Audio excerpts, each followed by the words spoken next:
Andrew the robot read a lot of human books over the course of 12 years. He learned one valuable thing. Humans started a terrible war and millions of people died just to be free. If it's so important to mankind, then freedom must be worth having. So Andrew gave all his savings to Neill in exchange for his freedom. But he was still willing to serve Neill and his family. He just didn't want to be treated like a cold piece of personal property anymore. But the next day, Neill returned the check to Andrew and told him you're free now, but also asked him to leave the family now.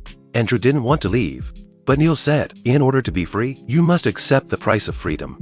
It wasn't so much that Neill didn't want to give up possession of Andrew, it was that he didn't want to. He has never used a commanding tone to direct Andrew, but has long treated Andrew as his own child, often teaching him the common sense and knowledge of human beings. But now he's finally grown up too. Neill told Andrew, you're free to go. Andrew obeyed and turned away, but he didn't realize what his departure would mean to an old man. He took his belongings to the beach, where he played with Missy and designed and built a house with his own hands. Who wouldn't want to have a home of their own once they've had their human emotions and desires? 16 years have passed. That day Missy found him and told him it was time to see his father for the last time. At that moment, Neill was on his deathbed. He knew Andrew hadn't gone far because he was worried about him. So on his deathbed, Neill told him to let go of his worries and start pursuing his freedom. What Andrew wanted to do most was to find his own kind. He wanted to know if there were any robots in the world that were as special as he was. In the next 10 years, Andrew traveled all over the world.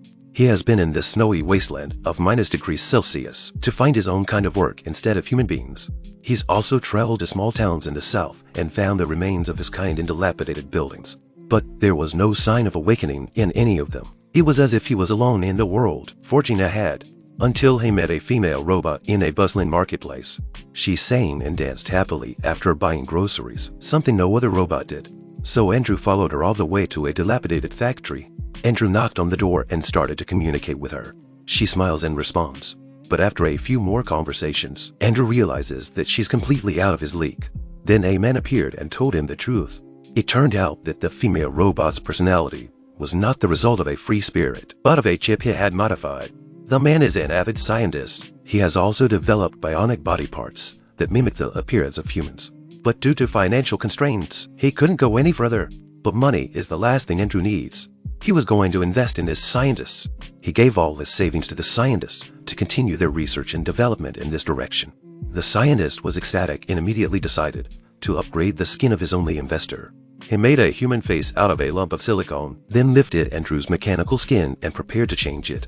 But when Andrew saw himself in the mirror, he was shocked. It turns out that robots can be scared of themselves.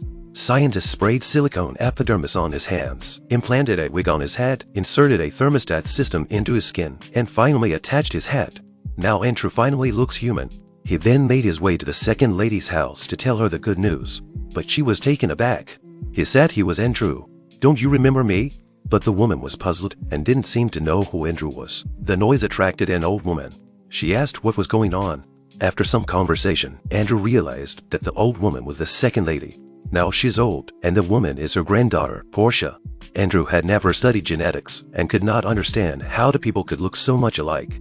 A few more years later, Mr. was bedridden after a stroke.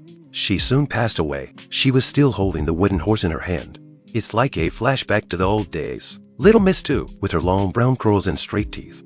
Andrew, a new and clumsy robot, broke her favorite crystal horse. He worked all night to make her a new wooden horse. It was a moment when Andrew realized that immortality was a punishment. It makes you watch your loved ones die one by one. And what's sadder is that Portia, as a human, can cry, but he can't. So Andrew downloaded all the medical books and started studying human biology. Then he worked with scientists to create synthetic organs that could be used in humans and put them in his own body. And finally, he built a central nervous system to sense this wonderful world. This way, apart from his mechanical skeleton and his inability to procreate, he'll be able to function as a human being. He couldn't wait to find Portia and have her poke him. He could feel the pain. It felt good to be human. Andrew and Portia have lived together ever since. Perhaps Portia really is like Missy, and Andrew enjoyed her company. And his witty humor and talent and gentle way of dealing with people won Portia over without her even realizing it. A precious emotion known to mankind as love is growing inside both of them. But it didn't last long, and the two of them came to a point similar to that of the second young lady. That day Portia told him that she had been proposed to, and that he was very fond of her. Andrew was a bit confused, but still politely gave his blessing. However, when she heard this, Portia was furious. She began to blame Andrew. Why are you always so rational? Why don't you listen to your heart and do what you want? But a robot is a robot. He still can't understand the meaning of human language. Just like the conversation he had with Mr. decades ago. He still didn't hear the hints in Portia's words, and instead thanked her for teaching him some more, and then turned to leave. On the day of the engagement party, the man came quietly to the scene and hid behind a stone pillar, sizing up the woman's groom-to-be. The other man is obviously tall, handsome and talented, but he mocks him for his sharp tongue and cheeks. But as a human scientist, he sees right through Andrew's little mind. Andrew was actually jealous. It's at this moment that Andrew realizes what he's thinking and what Portia is saying. He felt he had to do something. He hoped that there was still time to make things right. So Andrew finds Portia and confesses his love for her. But Portia was already engaged. She couldn't give Andrew the answer he wanted, so she turned and ran. But for the first time, Andrew doesn't go along with the human idea. He takes Portia's hand and tells her how much he loves her. They're to soon fall in love. But their relationship was not meant to be accepted by the world. Andrew is just a robot. He had no legal right to marry, and Andrew went on a long journey to appeal for his right to marry.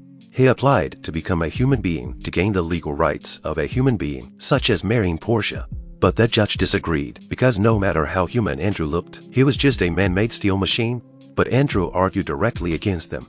Over the years, he's invented many artificial organs that have saved countless human lives, and even many of the NPS on the floor have had them replaced. In a sense, are they also artificial life? At least that part of the organ counts, right? The judge only agreed. Andrew went on to say, "Then I have a human part too." The judge asked which part. Andrew semi-hard. But still no one agreed, because there's still the most crucial question of all. The world can accept an immortal robot, but it won't tolerate an immortal human. So Andrew lost the case. For many years, he lived with Portia as a robot. The years went by and Portia turned 75 that year. She was already wrinkled. Andrew hadn't changed a bit. He was still as young as ever. He wanted to prolong Portia's life by giving her artificial organs. Portia wouldn't have it. She had her own philosophy. She said that everything has its own laws. It's only right that humans should live and die according to the laws of nature. Andrew doesn't understand this idea, but he respects Portia's decision. But he had a problem. "I couldn't stand to live without you."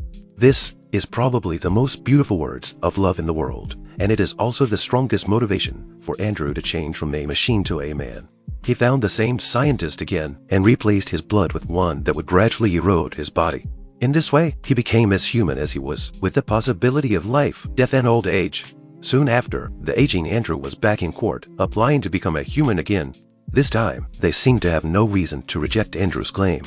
But there was no precedent for robots becoming human. To ensure a fair and reasonable judgment, they had to discuss the matter carefully, and couldn't give Andrew an answer on the spot. Until after a few more years, the World Council finally announced the results of their deliberations. They recognized Andrew's marriage to Portia and his status as a human. Years of persistent pursuit had finally yielded the results he had dreamed of. However, Andrew closed his eyes without seeing the success he had been pursuing all his life. The nurses checked and found that Andrew had passed away at some point. Portia asked the CareBot to unplug the machine that was keeping him alive.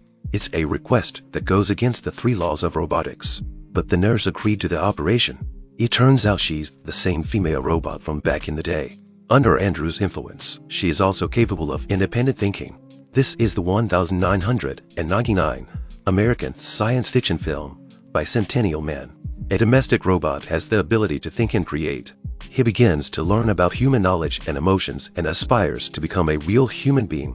In order to be with a woman, he chooses to replace all of his body parts, and even replaces himself with blood that can erode his own body. At the end of his life, he was recognized by the world as a human being. After reading this, I can't help but have some interesting thoughts. Will we fall in love with chatbots in the future?